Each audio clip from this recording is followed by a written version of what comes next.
Hello and welcome to Dinosaur Man News and Reviews. I'm Andy Hughes. I'm here with Alex Hudson. Nice sort of relaxed entry in. I feel that's the vibe today. Yeah, you think we should go full ASMR? Yeah, we are currently sat on the back of one of those pedalo swans in the middle of a lake. The guy who rents out the swans, he's gone missing. And This is not ASMR. Our swan This is like a murder mystery. Our swan pedals have locked up. Uh-huh. Like, It's hang getting on. cold. This is just like a bad thing that has happened. The sun is going down. Uh-huh. The temperatures are dropping. The lake is freezing. Do you think this is ASMR? How will we get out? This is more like choose your own adventure. I check our bag. There's only one Mars bar left. What the fuck is this? I remind you that you once said that Mars bars are trash, so I must have to eat the entire Mars bar to keep myself sustained. Well, first things first, they are trash. Second things second, the ice cream of Mars bar is better than the bar of Mars bar. Well, you sell me this. I eat the Mars bar. I also think maybe the same applies to Snickers and Twixes. I tell you about an article I read in New Scientist that said if you wear less layers, you stay warmer for longer. When you take your jacket off, I wear your jacket. You read The New Scientist? Not at all. Okay. But I'm very convincing. Okay, what is this? By morning, you are frozen. Okay. I realised that I was trying to pedal backwards the whole time, negating your pedaling forwards, and that's why the swan didn't move. Right. I pedalled to the shore. I would have checked that, I think. I claim out the Well, swan. it doesn't matter now. I'm dead, apparently. And I never see you again. Well, that's because I'm dead. End of story. What kind of fucking story is this? Was That's that- not ASMR. That's just like a mean thing that you did. Was that the relaxing vibe that we were going for? Not at all. Did that relax It started relaxing, but then it got very you? bad. Oh no. I think I overshot the landing. Yeah, more or less. Hello. As if that's the appropriate way to then start the next thing. How are you? Yeah, good. Good. I'm glad. Nice vibe. What do you want me to say? I don't know. Such a I'm good good, I vibe we got guess. here. Welcome to the podcast, ladies. I can't work out whether it's an episode because I feel like I've got some energy but not enough energy. Oh, it's roller coaster over here right now, I'll be honest. Okay. You're very much in the are you in the valleys at the moment or at the peak? Oh, who knows? Okay. It's one of them. And when I said, are you in the valleys, that wasn't an excuse for anyone to do a Tom Jones impression just before anyone thought about it. Okay, cool. Should we get on with it? Could be. Have you even said what this is? This is the only podcast that talks news and reviews of any podcast. Yeah. Today we're going to probably focus, guys, I'll be honest, on film and TV news. No. No, I've read The New Scientist and we're going to focus on science news. There's an article in there about removing layers to keep warm. I don't know why I went back to the joke. How that to didn't trick work your the first friend time. to freeze. Okay.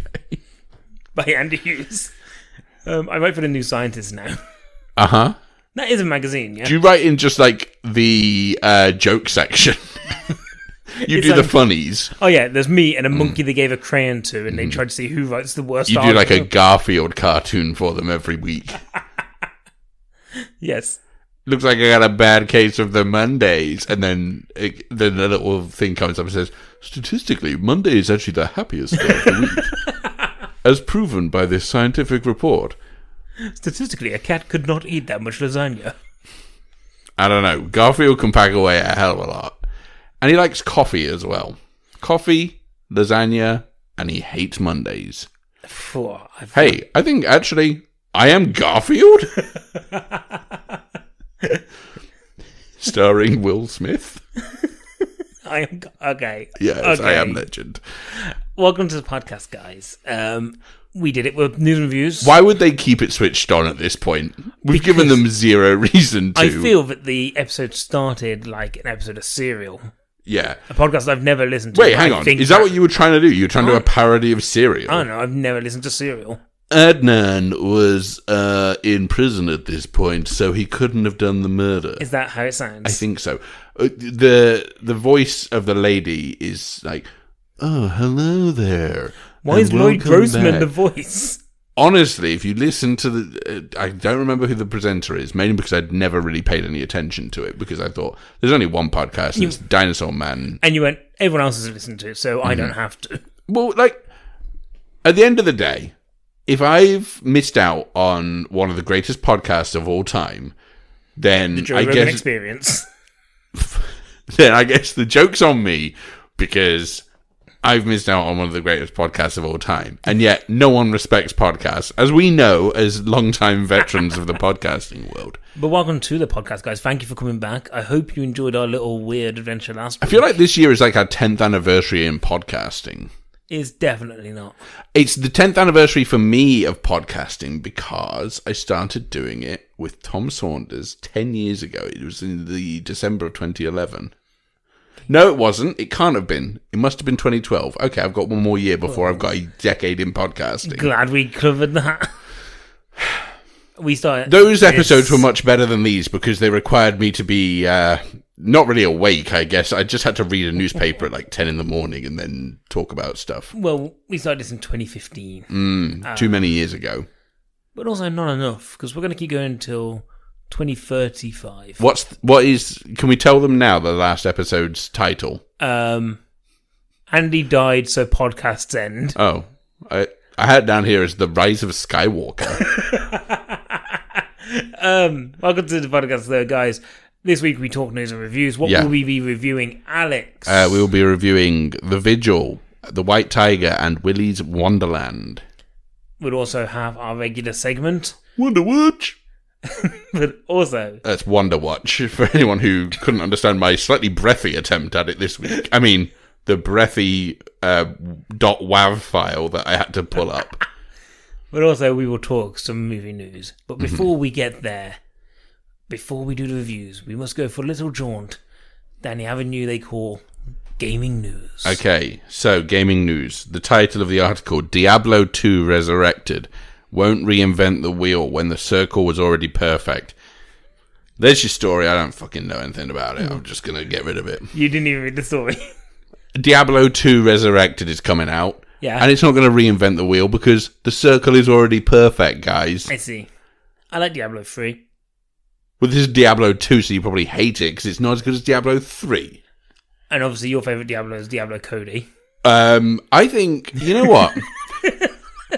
It's either that or the Diablo sauce from Juno? Taco Bell. Huh? Director of Juno, Diablo Cody? Writer of Juno, certainly. And of... Something else. Something else. She didn't do Jennifer's Body as well, did she? I think so. Not important. Well, we're going to find out. Going to go look anyway. But yeah, like Diablo 3 and Diablo 4 comes out at some point in time. Did you like Diablo Immortal? Diablo Immortal? Yeah, Is that the mobile game? Yeah. Didn't you get very angry about Diablo Immortal because people got angry about it? I got angry about entitled gamers, and I think I became an entitled gamer a week later. Juno, Jennifer's Body, Young Adult, and Tully. Yes. Good stuff. Okay. So yeah, there you go, guys. Some gaming news for you right there. Yeah, Diablo Cody wrote Jennifer's Body. I know the gaming news we all needed this week. Apparently, people really like that film. It's good. Yeah, it's good. I think it became a cult classic. Yeah. Like, it wasn't well received at the time or something, or like, not a lot of people saw it, but then now loads of people really like it. People now look at it through a postmodern lens. Yes. Even though it was already kind of looking at things through a postmodern lens at the time. Yeah, I think that film got a lot of shit for not particularly any good reason, I would say. Did you ever see it? Yeah, I've seen it like maybe 3 or 4 years ago, and I really liked it. I thought it was quite good. I saw it.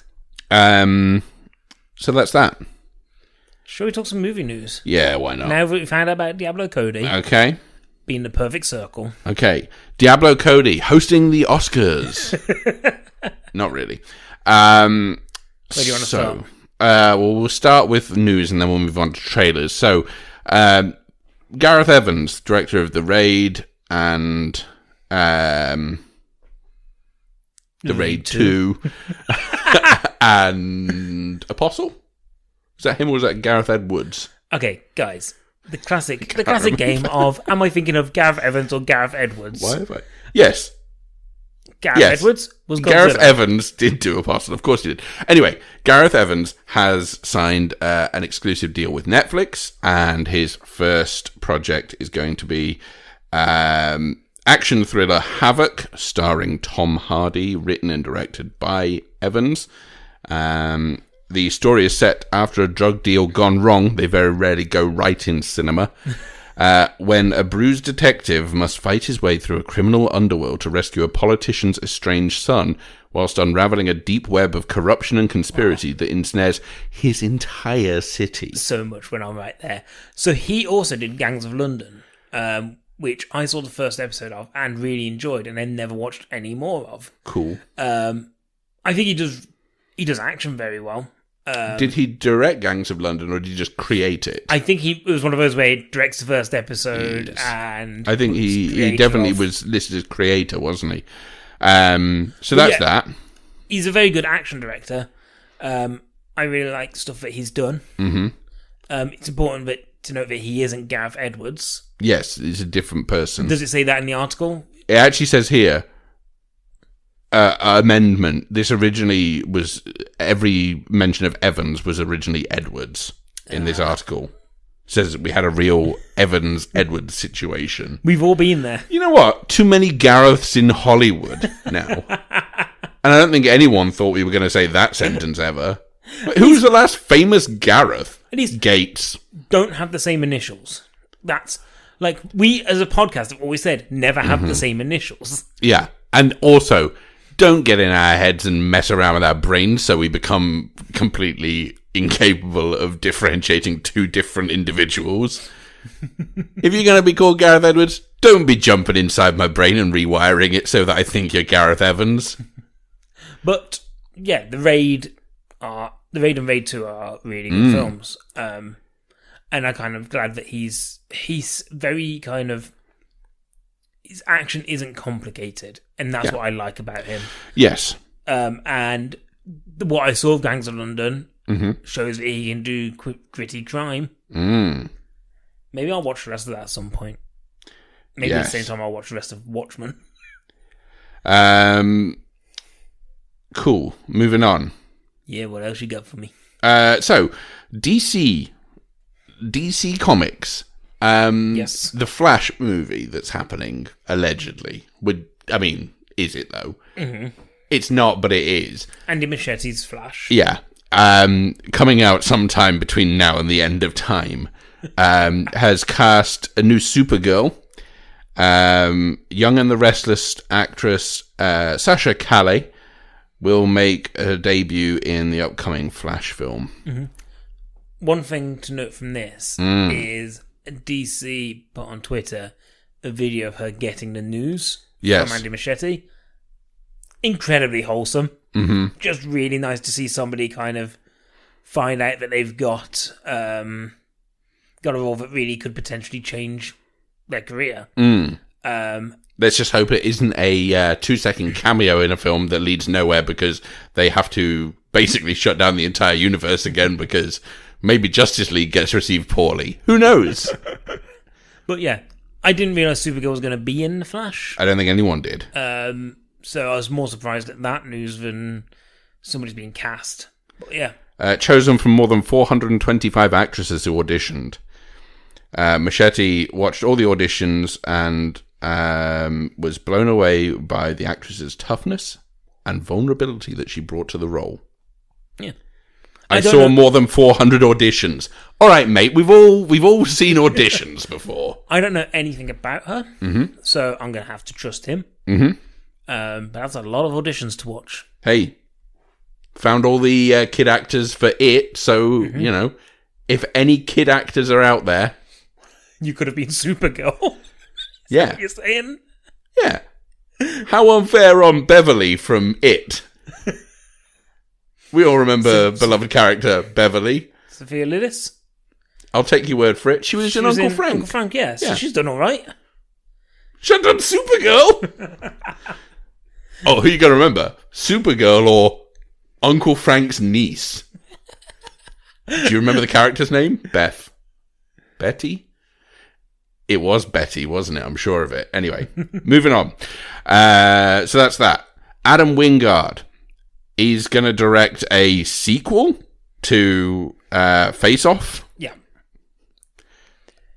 So came out. That's it. That's all I got for you. Basically came out and said, because obviously there was rumour that there's going to be a Face-Off potentially remake, and has come out and kind of unequivocally said, we don't want to remake that film because you can't remake that film, and that film stands alone as its own thing, but instead it's going to inspire a sequel or some kind of related property to it. Yes. Which I don't mind. Like, I think Face-Off is absolute kind of perfect madness. As an action movie, I think it works so well. And I think it's bolstered by the fact that you have in the middle of it the Nicolas Cage, John Travolta kind of chaotic energy of both actors. I feel if you're going to do this, you've got to find a way to get that again. Because you have to have people who are committed enough to an absolute insane plot. But also I feel like no one other than John Woo could have ever directed that movie. So this is potentially a problem that John Woo isn't directing this one. Probably, yeah. But like the thing is, so I think like if you take any kind of mediocre action movie and you put in there prime Nick Cage and prime John Travolta as the... So take, This Is War, which has Chris Pine and Tom Hardy. Is that one was... I think it is. This Means War. This Means War. And completely forgettable film, sorry. And you replace those two leads with prime, like in their prime. The film is infinitely better already. It might be infinitely better, but it's still terrible. But that's one of the worst films I've ever had to sit through. But imagine those two were the leads. Yeah, but I still think... Okay, Mr. and Mrs. Smith starring Brad Pitt and Angelina Jolie. Perfect film. Imagine you replaced both of those with a married couple of John Travolta and Nicolas Cage. Okay, but also imagine if you replace them with Phoebe Waller-Bridge and Donald Glover. Ah, nice little segue. How about that? You like that? I suppose that would be a upcoming project. Upcoming TV series, I think. Upcoming something. They're writing it together. I think this is a TV series. Anyway, moving on. That could be good, by the way. What? Phoebe Waller-Bridge and Donald Glover's Mr. and Mrs. Smith. Yeah, you'll see it. But yeah, my point still stands that, like, I don't think there's a film that can't be improved with that pairing. But they're not going to cast those guys in this, so because what's they're not in going their on? prime anymore. Like, it has More to be, on that later. It has to be prime Nicolas Cage. And, like, that period of time when the first Face-Off came off is the ideal but time I think for that Face-Off film to be made up. So I think this is a huge mistake because I think Face-Off itself is the most 90s of movies. And the problem is, between that and things like Demolition Man, the problem is, if you try and make a sequel or a remake or whatever you call it, a reimagining or whatever it's going to be, then guess what? I think it's going to be trash because everyone will go, this doesn't make any sense anymore. And people will go, it didn't make sense in the 90s, but everyone was just too happy on ecstasy for anyone to actually give a shit. And that's it. They're products of their time and they live and die by that. Same as like Con Air. I don't think you can do Con Air again. No. Because I think it's so 90s. Like, but it also is perfectly pitched there. Like, it's a great action movie for the 90s. And yeah, making a new one. I don't know how you make a new Face-Off. And this is what I mean when I say the idea of Face-Off is so stupid. You need to have actors in there that can just sell and like be this kind of magnetic force. And I think what we'll probably get is, I don't know, Jason Statham and Idris Elba. Maybe. I just thought of, what's it called? Hobbs and Shaw. That's what I thought. Okay. Put The Rock in it. Yeah.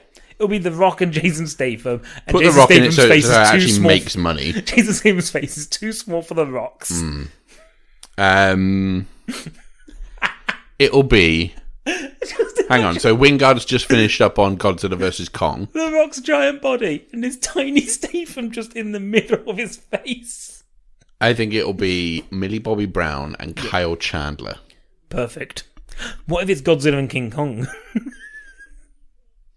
Maybe that's be. Maybe that's what that film actually is. Godzilla vs. Kong is the face-off sequel. At the end of like, Kong, we need you to infiltrate Kong shores. off. Okay, Paramount Pictures is making a deal with Edgar Wright. Paramount have been very busy this week. Paramount Pictures is making a deal with Edgar Wright to develop a new adaptation of The Running Man. This will not be a remake of the 1987 film. This will be a more faithful version of the novel. And Michael Bacall will write the script. I love The Running Man. You know this.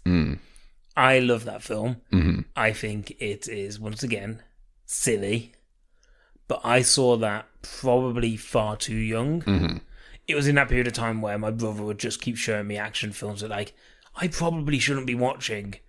And it was just glorious. And just being like, I love the whole concept of it. Mm-hmm. But then I never read it. Did you read it? No. I didn't know, like, in your advanced Stephen King literature classes. I've never read it, and I've only ever seen the film once, and I didn't like it. It's another film, though, that works in its time period. Well, it's a good thing this is going to be a completely different story, apparently. And I don't know. Basically, the reason I asked you whether you've read it is because I don't know what the story of The Running Man should be. Whether it even has the same DNA. But that idea of being like, oh, it's this kind of game show, but also it's kind of, you're going to die. Well, it seems different enough that it will be completely different from what the articles are saying, that it will be completely different to the 87 film. Well, the thing is, it's Edgar Wright, and I'm willing to go with Edgar Wright on pretty much anything, because he's pretty much knocked out of the park every time I've watched something he's done. Mm-hmm. So I'll be there for it. But I also really love the original Running Man. And it's being produced by Simon Kinberg of X-Men's fame. Okay. Trailers. Should we do trailers? Do you want to sound that trailer alarm? Honk. Trailers. Okay, 3 trailers this week. Very important one, first of all. Cruella. Mm-hmm. A movie that has maybe no audience, and also absolutely zero interest, I feel. So, and yet somehow has been made for $150 million or whatever. If you missed this, Cruella is the origin story of Cruella de Vil, the villain from the 101 and 102 Dalmatians. Yeah. I can't wait until we find out the origin story of the actual Dalmatian species. I can't wait till we go back to the birth of Dalmatians. So yeah, trailer is what it is. Like, it's fine. Like, I imagine, except for those who grew up with Cruella de Vil, is this going to be a wacky kids film focused on that? Doesn't seem like it. But it seems too dark for that. But it also doesn't seem very dark at all. It just seems like a slightly more somber version of events. Like, does she always hate Dalmatians? Is that always a thing? Like, did she always, like... Well, these are the answers you're going to get in your origin story. I guess so. You're the audience. You're the person who's asking the questions of... I have never thought about why she hates Dalmatians. All I've ever thought of is... I thought it was a case of she saw Dalmatians in 101 Dalmatians and went, that would make a nice outfit. I need lots of them now. But now it seems to be a case of Dalmatians have always been there in the periphery of her life. Always haunting her like the Grim. And now she needs to grow to a point where she can take them out. Yeah, it seemed... I don't know, like... I don't think it's for me. Like, maybe it's for the Maleficent crowd. Yeah. Maybe that's who it's for. Because those movies made money. Yeah. Like, they made bank. So that's where your money comes in. Like, somebody must be wanting to watch this film. You put in a Jolie and a Fanning and a handsome man. Everything works out fine. And Michelle Pfeiffer in the second one, I think. Yeah. And... But, you know, I saw people excited about this film. And I'm like, okay... Great, that's for you. And I'll probably end up watching it because I feel like I've got to. Like, I've got to put films on my list somehow. Yeah. No one's going to force you to watch it. But I also don't understand it. Maybe I'm old. Maybe this is the first sign of age. This isn't the first origin story we didn't need. I saw people referring to it as Joker-esque. And I hope there's a point where Cruella kicks down the stairs as loud music plays by a very questionable music act. What, you think she's going to come down the stairs to, like, Lost Prophets or something? Yes. Doesn't feel like it's in keeping with... Last Train Home kicks off. Okay. It actually was the song they used for the trailer, right? Well, that film is coming out this April, I believe it is. I don't know, sometime. Mortal Kombat. So this is the James Wan executive produced Mortal Kombat movie. No other way to say it. About the fighting game. Yeah. You're going to see this. I'm looking forward to this. This looks stupid as hell. And that's why I'm looking forward to it. Like, it's a Mortal Kombat film. It's never going to be too deep. No, but I think it does look like it's trying to take itself quite seriously from the trailer. And if it does, then I think it ultimately fails at what it has to do, which is realise that all of it is ridiculous and stupid and embrace that. The way you make a Mortal Kombat film is this. You put in characters that are all from the game. You find some paper-thin reason to put them all in one place and fight each other. And then you find ways for them to keep fighting, and you let certain ones die. Yeah.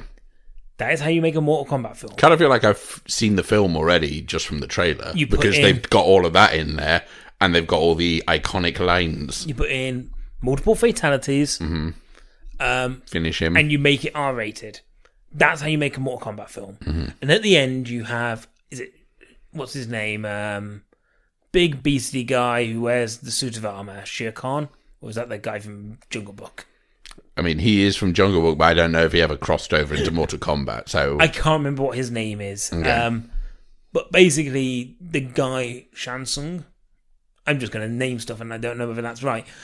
The guy who's like the big villain, you have him appear at the end and be like, oh, this guy's behind it all along. It's going to take you into like another dimension. So I think the original Mortal Kombat, I actually really liked the original Mortal Kombat film. But once again, I saw it very young.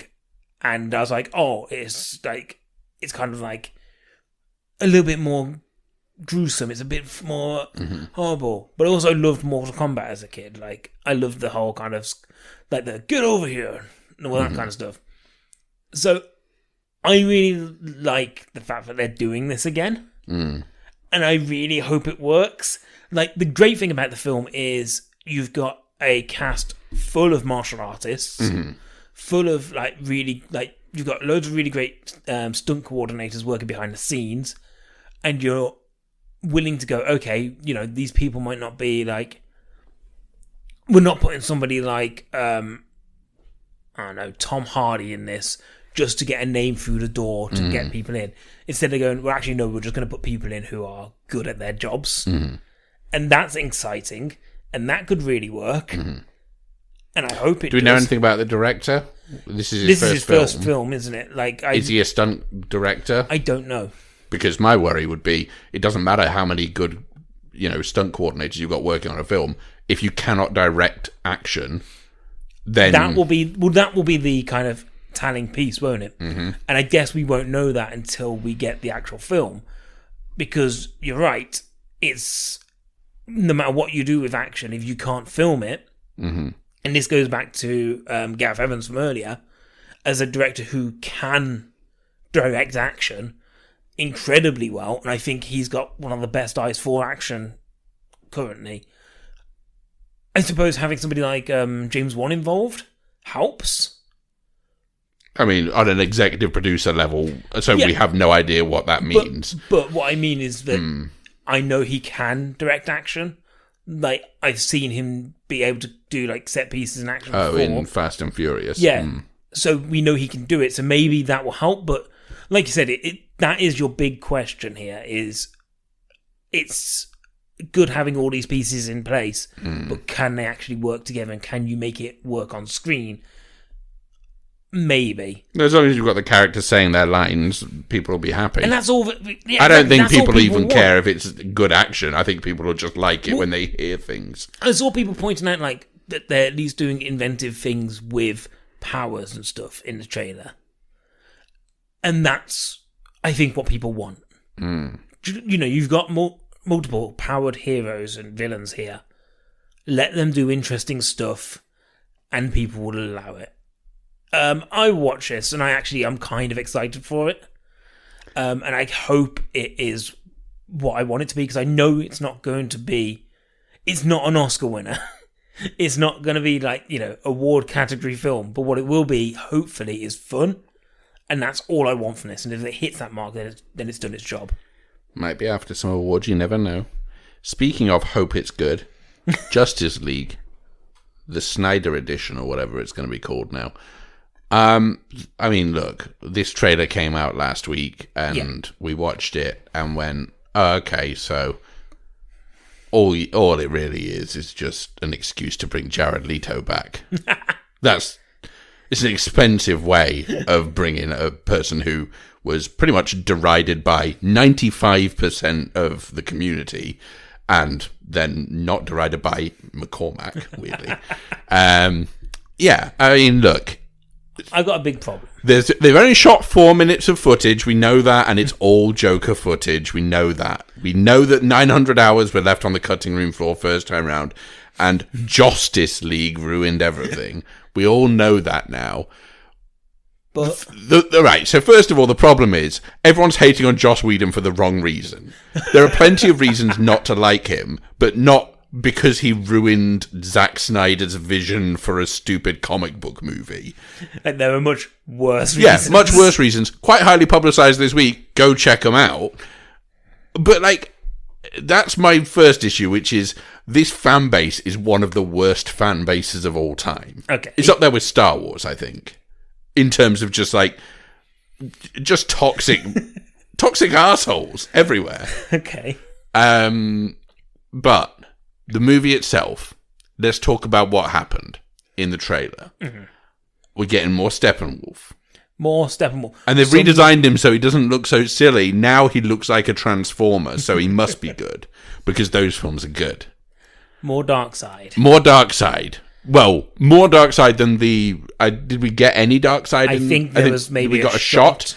So there's going to be 2 shots of Darkseid in this movie. Mm-hmm. Well, maybe 1.5 shots. Superman in his black suit. Mm-hmm. The line that is if you don't want to get the bull, don't wave the red cape at him. Really hate that line, I can tell you that. From the comics, though. Is it? Probably. Apparently, maybe. It was Zack Snyder's a big fan of comics, so he must be. So I spoke about this on Twitter, and I said, I like some stuff that Snyder's done in the past. Mm-hmm. And I think he has made some absolute kind of catastrophic missteps in this universe. I think the death of Superman should never have been in the last film, because even now, no matter how much you've got on the cutting room floor, you're writing a story that basically wants us to believe that Superman was loved. Mm. And you've never shown us that in this universe, or never given us an ability to believe that. Mm. The reason why Tony Stark's death means something in Avengers Endgame is because, we know that Tony Stark is, liked. Mm. I don't even know if Superman's even known through half of this universe.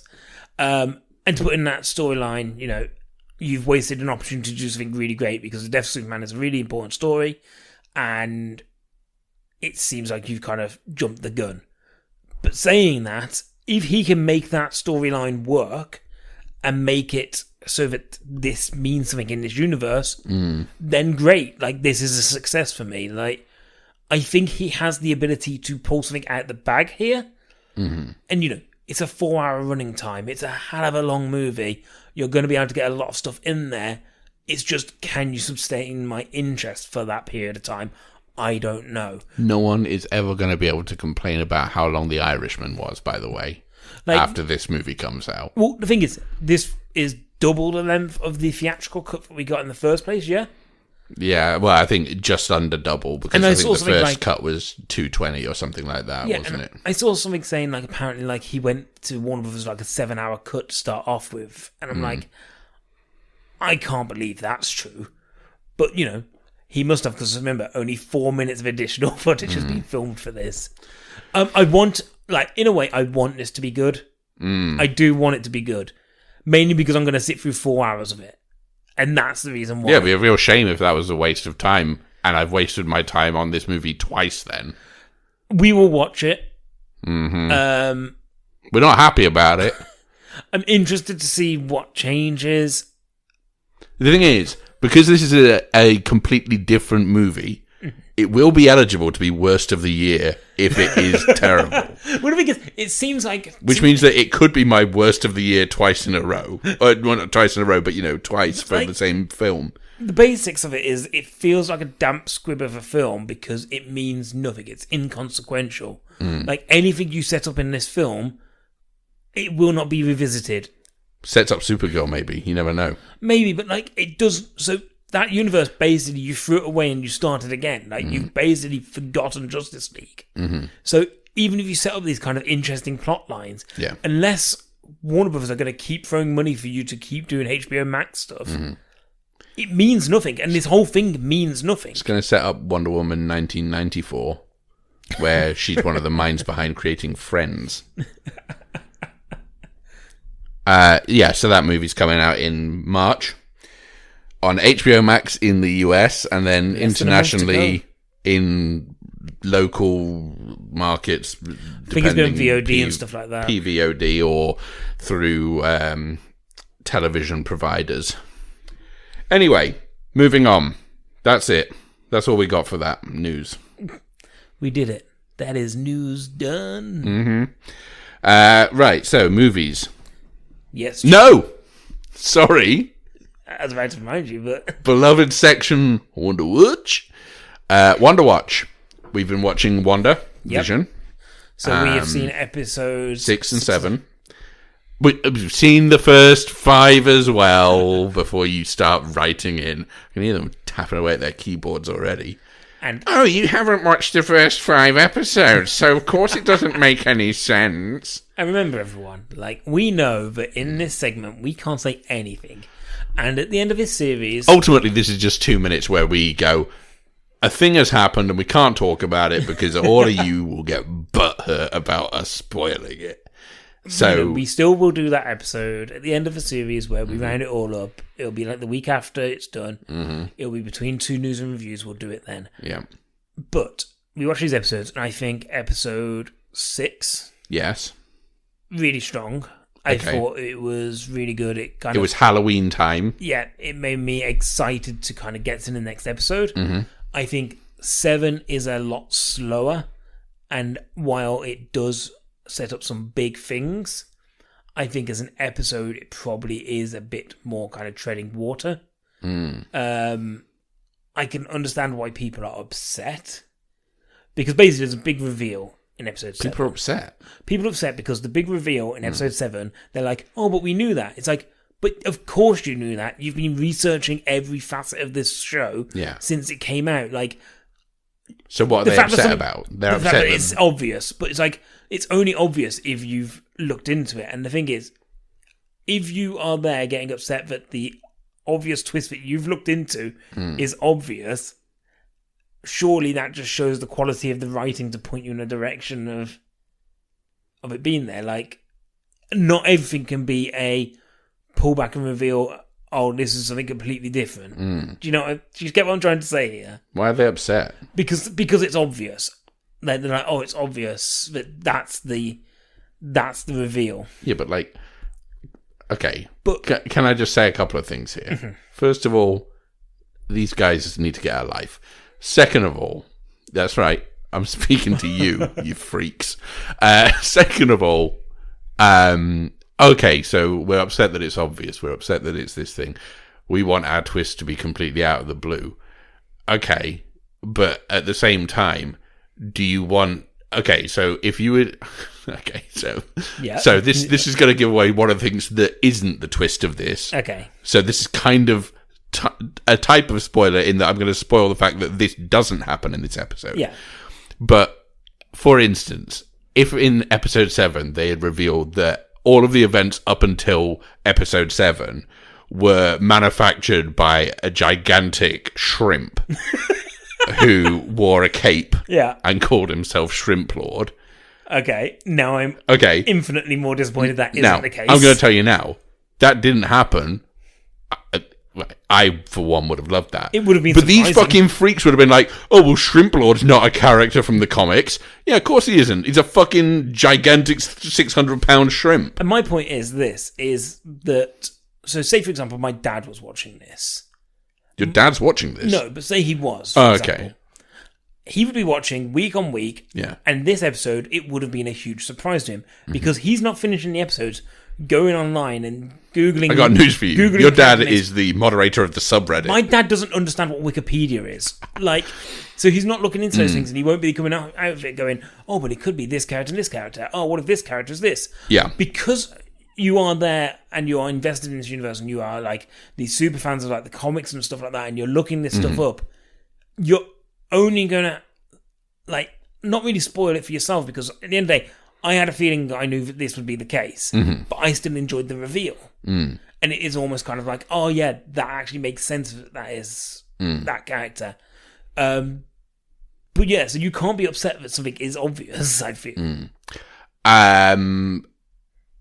I think episode 7 has... I think I hold the opposite opinion of... I think a lot of stuff tried to happen right at the end of episode 7. And I feel like it's indicative of the fact that I think the plotting for the series has been relatively bad in terms of... I think they've left themselves with a lot to do in the last couple of episodes. And I think I'm going to hate the fact that it doesn't feel as well paced. Maybe we'll get that secret 10th episode that people have talked about. Which is now revealed to be a behind the scenes thing, isn't it? Yeah, but what if it ends up being a little secret episode? But episode 10. I mean, maybe, but I'll only watch up until episode 9. I only recognise actual episodes. What was I going to say? But as always, the other thing that Okay. The other thing that I feel is that in I episode... got shot down there, didn't I? Right, so in episode 7, there was a thing that happened that was one of my cardinal sins of every movie that ever has it in. And my brother has then explained to me that apparently it may well be because of a thing that... Like, there's a reason why that thing happened. Okay. And didn't sort of... Anyway, I think it's still... I love that you cut me off. You led us down the garden path, and then you went, oh, here we are. Look at this absolute expanse of nothingness as I don't explain it. Well, what do you want me to say? Do you want me to say it's a thing that happens in a lot of different movies, and when you see episode 7, you'll see it and you'll go, this is the thing that he means. And I always get annoyed when it happens because I'm just like, this isn't feasible. This isn't... Like, there is no way of making that happen. But my brother has reliably informed me that the general feeling is that this thing has happened and isn't a problem in this universe because of this. And I'm like, I still think it's bad. I don't know what you mean, but we'll talk about it. We'll talk about it on the end of end of series episode wrap up. Yeah. But as always, guys, I'm still enjoying it, and you still think it's not like the show. Well, I still think I'm very skeptical of it still, yeah. You're still there like it's not Twin Peaks, so... Good performers in it, but we knew that already. That's it. That's my review, is good performances, but what else did we expect? 2 bags of popcorn. Let's move on to... Reviews. Actual reviews. Okay, I'll do 2. I'll do 2, and then we'll do our 1, 2... So we have seen collectively 1 film together. But I have also seen 2 additional films, 1 from last year, 1 from this year. Wow. Start with the one from last year. So The Vigil, a supernatural horror movie directed by Keith Thomas, written by Keith Thomas, set in the Orthodox Jewish community of New York. And a young man is basically roped in to sit a vigil over a dead body as part, basically observing the burial and rituals of that culture. Now, it's a man who's sort of lost his faith, but he's decided, well, I'm going to be paid to do this, so it's fine. It's not that I believe in the things that are going on here. It's not that I believe in the things that I'm being told I have to believe in order to do it. I'm just here for the money. And then throughout the night, occurrences start happening that he can't necessarily explain, and he seems to be visited by force. It's a really, I really like this film. I think it's a really strong, I think it's a really strong example of a film that has a very specific, it's pretty much one location that then sort of gets explored in slightly interesting ways, actually. But it doesn't really have to venture too far out of the four walls of the house in order to be really, really creepy. Another good example, I think, of just a good sort of slow build of tension and some slight strange things happening, without ever really feeling the need to. I don't think it never really feels the need to explain away too much, and leaves you to just sort of make your own conclusions. But yeah, I think it's a really, really good, certainly a really good calling card for the director and writer. I think it's a really good debut.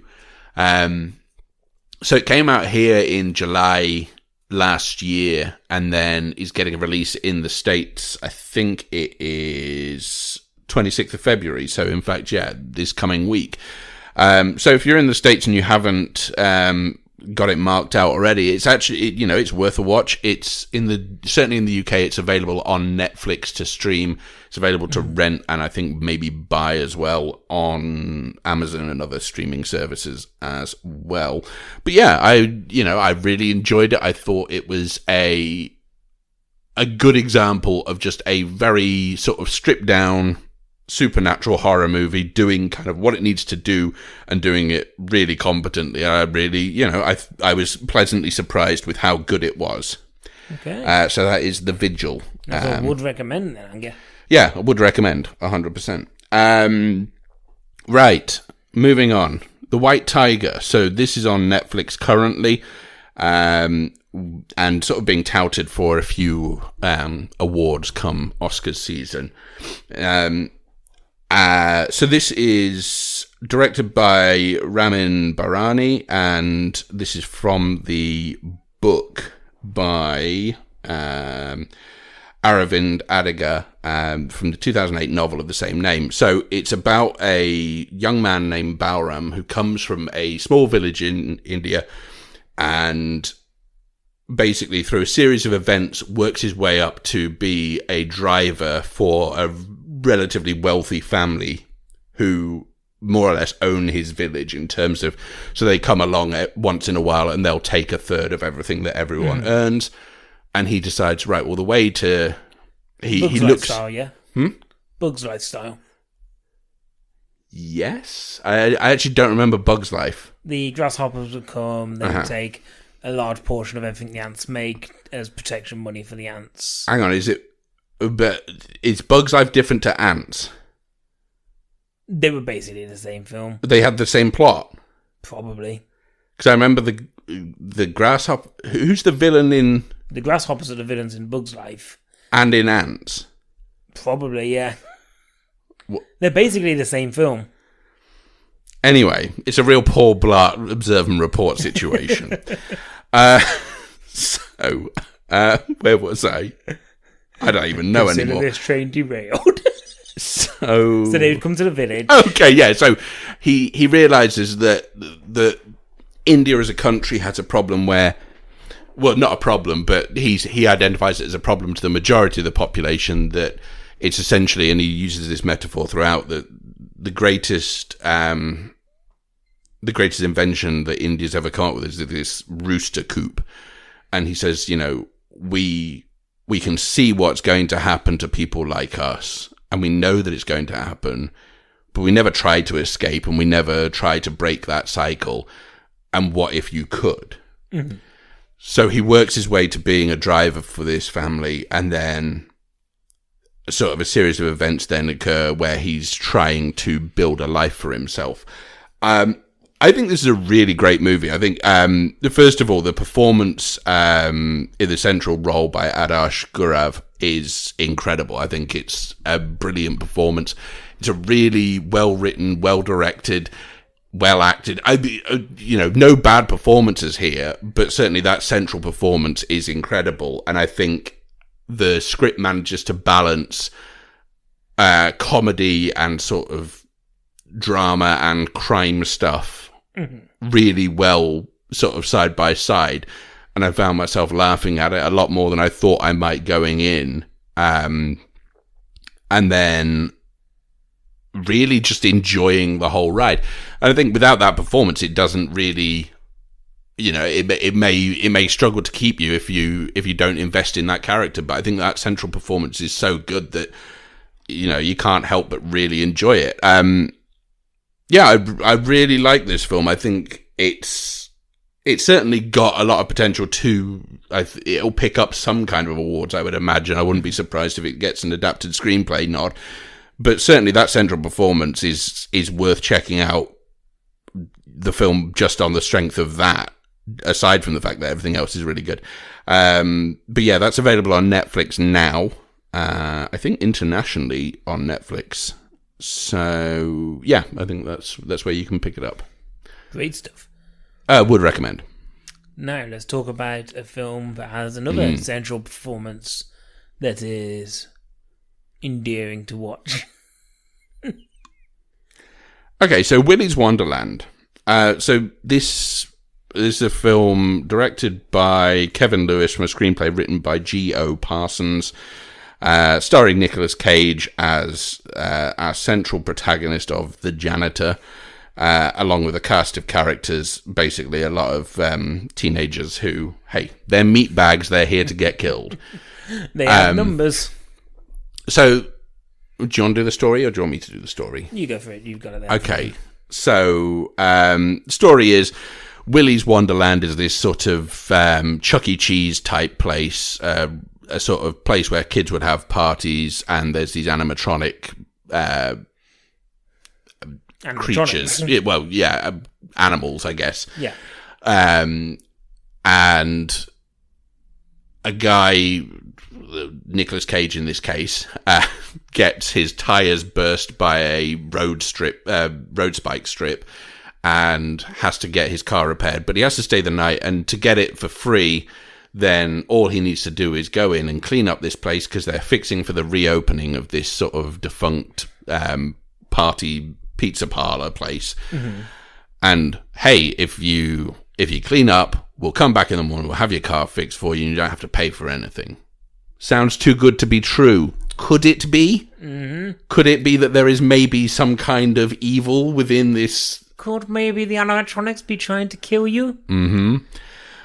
So, a film that borrows heavily from things like Five Nights at Freddy's, Child's Play, the Banana Splits movie from a few years ago, and leans into that.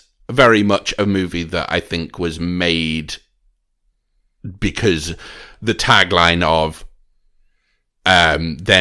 he's not trapped in here with them, they're trapped in here with him. Rorschach style. The Rorschach style, but you put Nicolas Cage in it, people are bound to watch it, and hey, we did. It was one of those that, like, the trailer sells it as, this is Nicolas Cage going crazy, and he's fighting animatronics. Mm.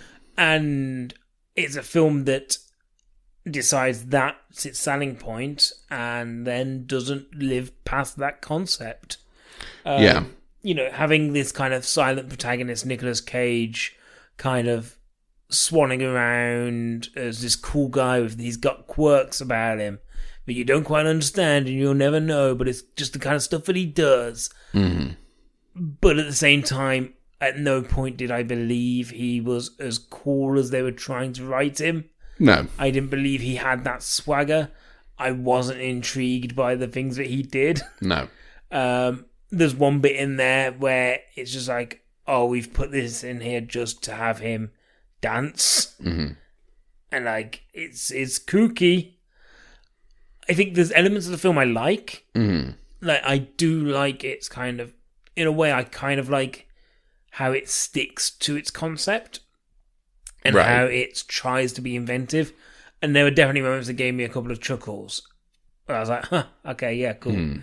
Or, I enjoyed that. But never more than just that. Mm. I think it loses steam very quickly in the sense of how do we have this guy kill animatronics, and how do we have the animatronics kill people? I think it has a couple of really nice moments. Like, so I do think the idea, like the setting of the siren, when you first see the siren setting, right, which is this kind of like wooded area that's got all this mist in it. I think the setting is really nice.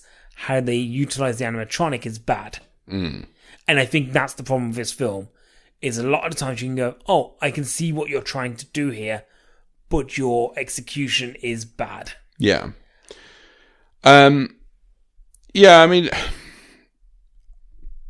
look, I don't know what to say about this film other than the fact that, you know, it's a film that clearly had a cult audience before it was even released, in that it marketed itself towards the Five Nights at Freddy's fans, and also the fans of, hey, pure Nick Cage. Yeah, which a lot of films try and coast on that energy. Yeah, and look, I spoke last year about Colour Out of Space being a bit of a failure in terms of you can't have someone go crazy when they are Nick Cage from the beginning. Yeah. And this film sort of negates some of that by going, well, what if we don't have him speak? And then you realise that whether or not he's speaking doesn't necessarily come into it. The problem is you've put Nick Cage in the movie because it has to be a Nick Cage movie, otherwise this movie doesn't really exist. Yeah, with anyone else it doesn't work because you've not got... So we talk about like star power being able to drag films through. Like, that's what this film does. It lives and dies on the energy of Nicolas Cage because it's him. Yeah.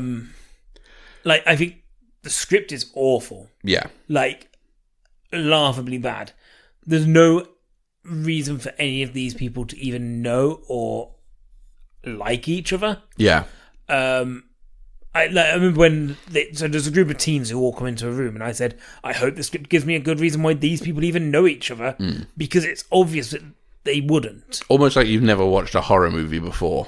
No, but like these groups of characters are always put together, and this is the problem: is that it's a stereotypical horror tropes and doesn't do them anywhere near effectively as the things they're borrowing it from. No, that's a huge issue. If you're saying, all right, well, we're doing this, and you can call it an homage or you can call it blatant plagiarism, whichever you want, but if it's plagiarism or an homage, you've got to make it good to make it worth being in there. And the problem is, this film doesn't ever take the care to do that. The other thing this film does is it sets itself up to be a cult movie from the very beginning. And that's just not the way it works. I've talked about this with regards to, what was it called? Greasy Strangler. 5 years ago, whenever that was. Some time ago, yeah. Cult movies are born. They're not made. You can't construct them. They've got to be born into that fan base, and they've got to pick up that... So, for instance, if you take the sort of... What seems to be the most popular example of it now is The Room. Yeah. That's a film where, in its inception, it had the best intentions of being a really good movie. And it was through the fact that this guy was so misguided with regards to the way he was going about this movie, that was where the cult aspect of it managed to come in, because things happened in that movie that you wouldn't expect to see in a film. It certainly wouldn't happen in a movie that sets out to be a cult movie, because you would never think to do those things. And yet, it lived on through its fan base. This film is one where they've gone, right, okay, so we'll do a Five Nights at Freddy's type thing. We'll do a bit of, there's some Child's Play stuff in there. There's also some sort of, nostalgia for the 90s in there. And then also what we'll do is we'll put Nick Cage in it, and that'll be the movie. And they put that on a whiteboard, and then they put an equal sign, they put dollar signs. Yeah, and I'm sure that this will be someone's cup of tea. I've seen people already say that they enjoyed this film. My problem is I think it's just sloppy. Like, I do believe that the concept that is at the core of this could work. Whereas I don't. I think there's genuinely something that's kind of fun about that idea. And I don't know if it's because of the fact that I have like these really fond memories of like at Flamingo Land, they used to have one of these things. But I think it's a one-note joke. And I think creeped out by them.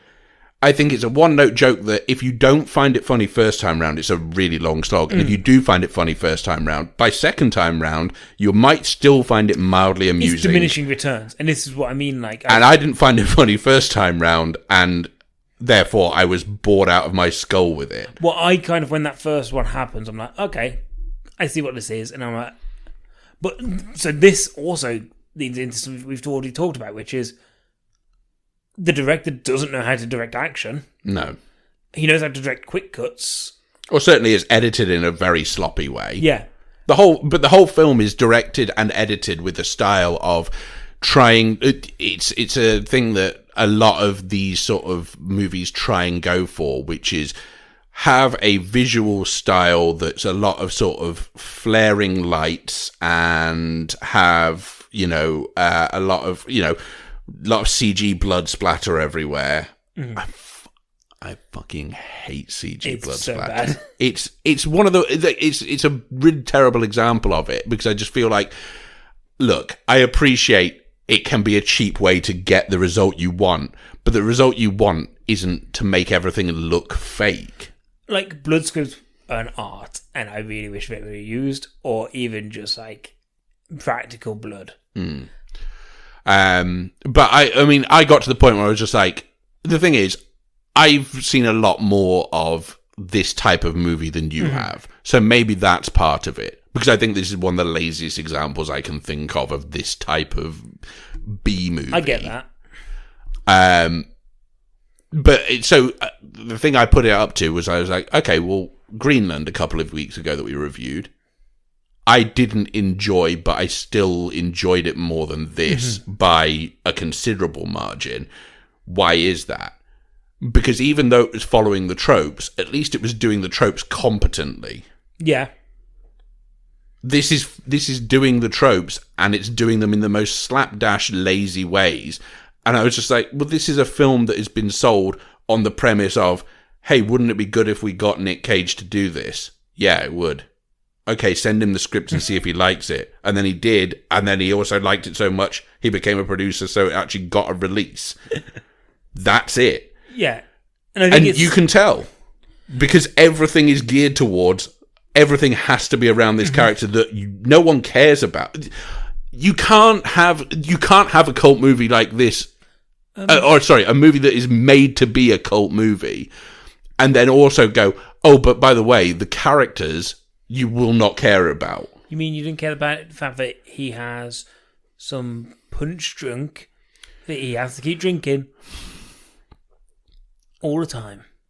And there's a bit at the end where I start getting flashbacks to The Devil's Rejects, which obviously is never a good thing. Well, the thing is, it sells itself as a horror film as well, and at no point did I find there's any real kind of horror elements. No, there's plenty of jump scares of loud noises while he's opening a fridge, which are the smash cuts from whatever scene was happening before. And you're like, in a cinema, you know that that's going to work on 20% of the audience, but it'll be 20% of the audience who make a loud noise, and then everyone laughs at them or gets scared by them making that noise.